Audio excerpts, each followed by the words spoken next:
Hi, and welcome to our first Kanji Code lesson, the four main types of kanji.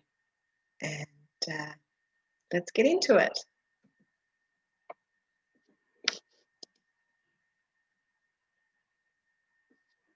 Moving to the next screen. Okay, so the four main kinds of kanji are pictograph, which are kanji that look like the thing they represent, such as person and tree. And the second type are ideographs, and these are kanji which use a visual representation to represent a certain concept, such as up or down. They don't look like up or down, but they show it by the fact that these are above this line and this is below, and this one's up and this one's down. Then we have compound ideographs, and this is where you get a combination of two components, such as here, this is the person, but shrunk and to the left next to a tree, which together makes to rest, yasumu, which you think of a person leaning on a tree, it actually really does represent the idea of resting. Now, the fourth type, keisei moji, you might not be as familiar with, but these are where kanji where you have one phonetic that gives you a hint to the sound, the on reading, and one radical which gives you a hint to the meaning.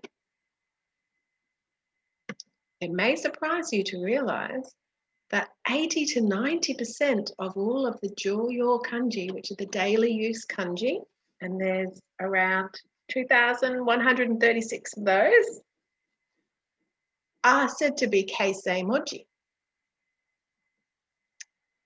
So what is a keisei moji?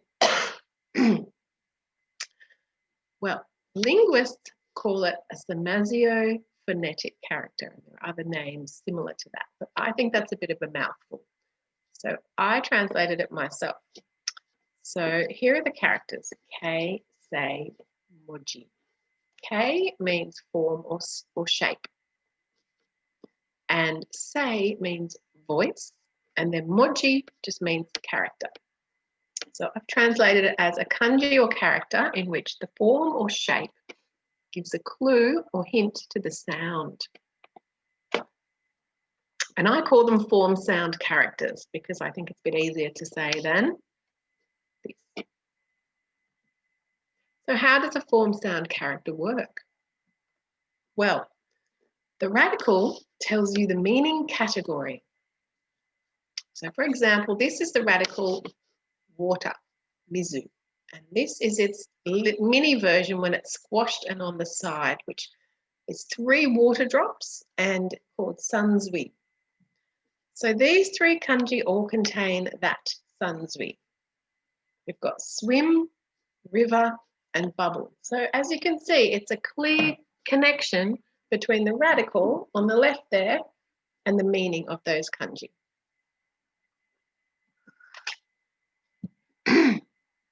And the phonetic gives you a hint to the pronunciation or on reading. And this on reading relates to the original reading that came from China, because kanji came from China originally, and in the original system, they did have a sort of phonetic system. Kanji components were reused to reuse that phonetic part. So for example, this one here gives you the sound A, this one ka, and this one ho. So they don't change the meaning. The meaning is still swim, river, and bubble. But this gives you a hint to how to pronounce them. So for example, once again, we've got river, water here, A here, and together we have sui A, swimming. We have water and ka here, and together we have kasen, which means river or stream. Now this is a different one. We have a radical sun, which refers to the sun, of course, and often appears in kanji that relate to time. And then we have the phonetic, which can be read as sei or jo, and in this case it's jo. So not all phonetics are 100% reliable. Some of them have, but often they're connected. So sei and jo are often, if a kanji has, a phonetic has a sei, it sometimes often has jo. The meaning of this one on its own is star, and together with another word, we've got myojo, morning star. So it's helpful to think of the components as the yin and yang of kanji. You've got radicals, which give you meaning hints, and you've got phonetics, which give you reading hints.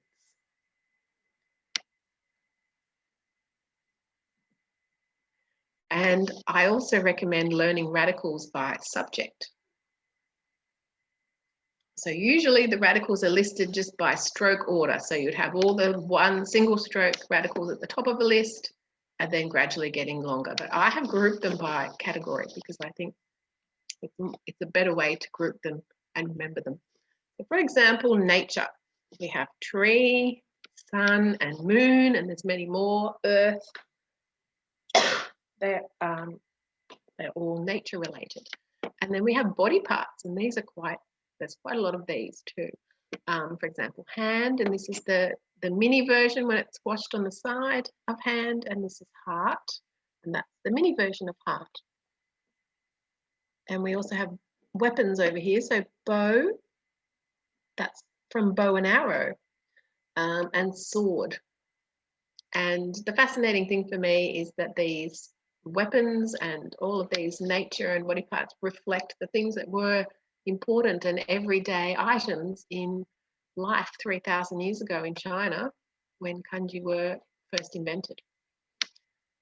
So learning the radicals is very helpful because you can start making an educated guess about the meaning of kanji. For example, many kanji that contain this hand, usually the squashed version, relate to things you can do with your hand, like hitting something or picking something up or dropping something. And many kanji with the heart relate to emotions and feelings and mental processes. Kanji that contain the tree usually are plants or things that are made of wood.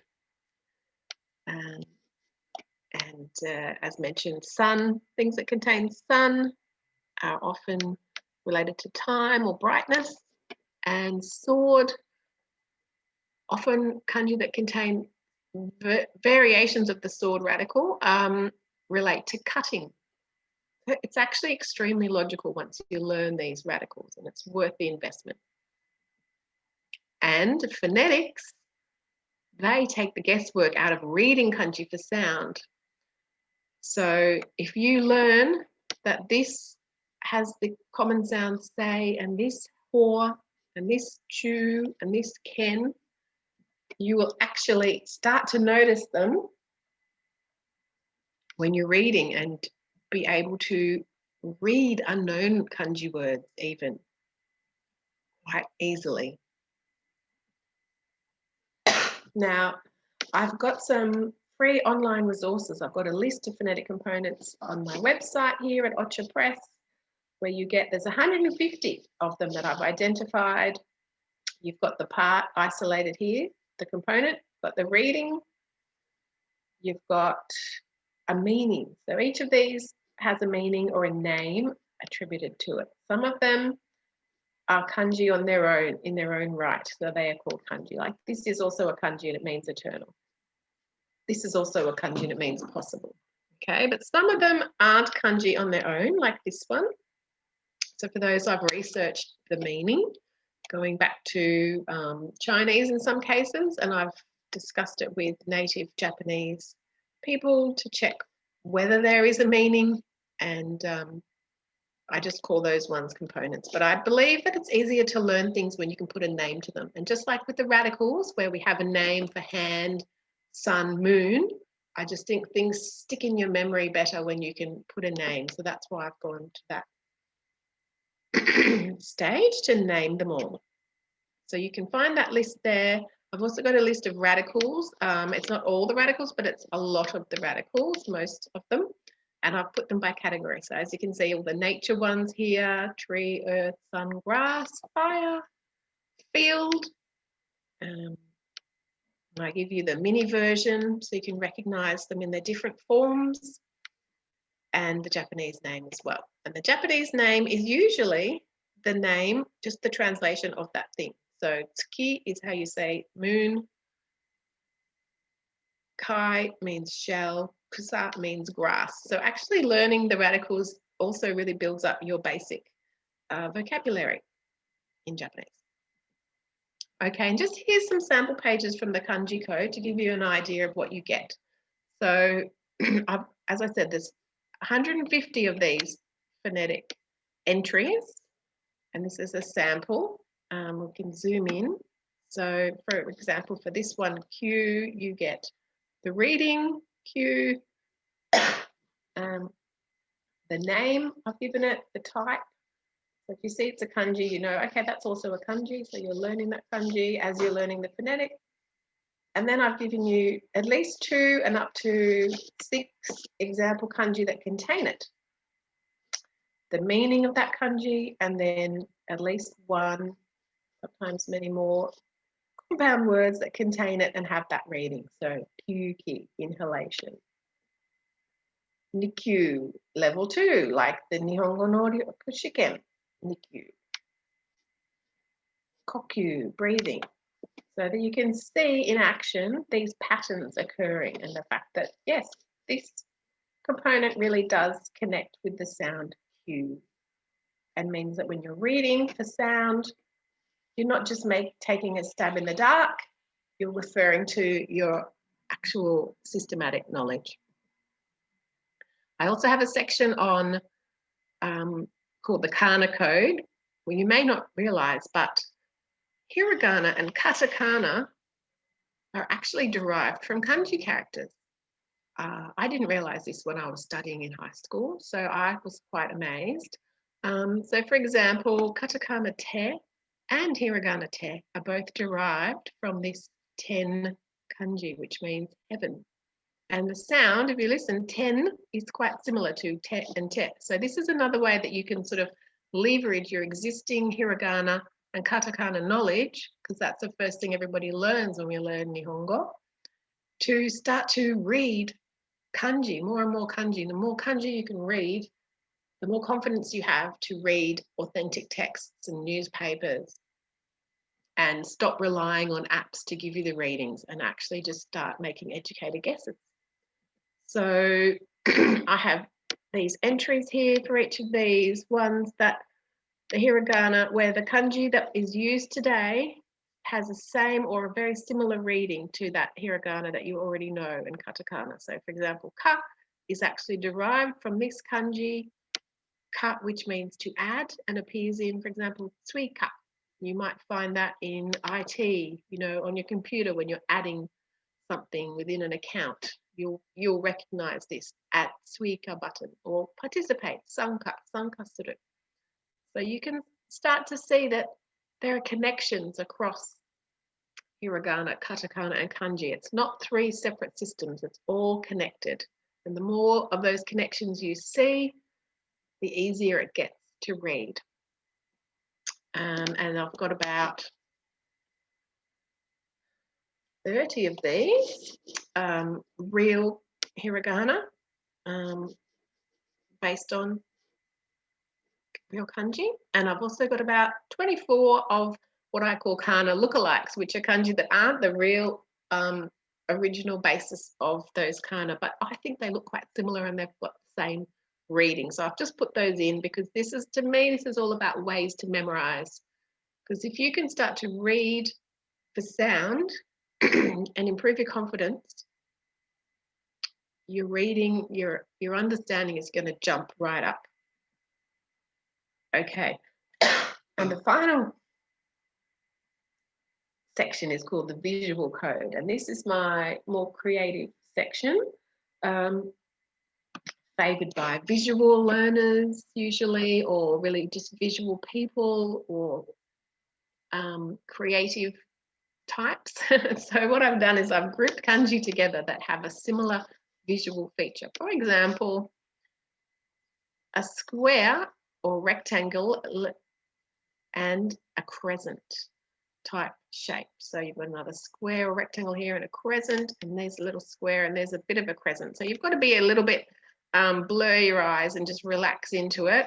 This isn't as literal, and if you prefer very literal learning, then you might not like this section, but this section only accounts for a small proportion of the book. And some people love it. It's really helped me. So I noticed that all these ones with square and crescent have the reading may.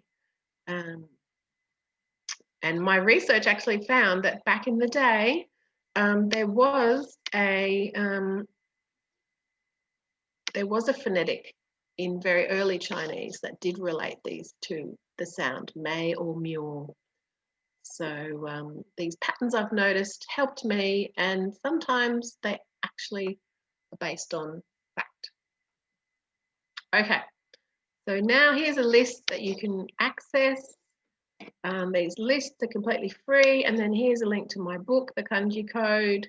The ebook, which is available through Amazon, is the price of a cheap lunch in all regions. I've reduced the cost for different countries, and I've checked on Lonely Planet to make sure it's cheap enough in certain countries where the cost of living is higher or lower. And the print book is a bit more. It's available from everywhere. I've got the links on my webpage. So you can print a copy and have it printed to you locally from Barnes & Noble and Booktopia and all the major retailers.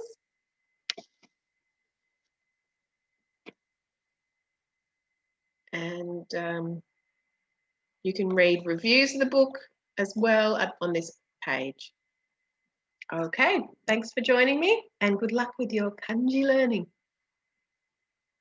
Bye.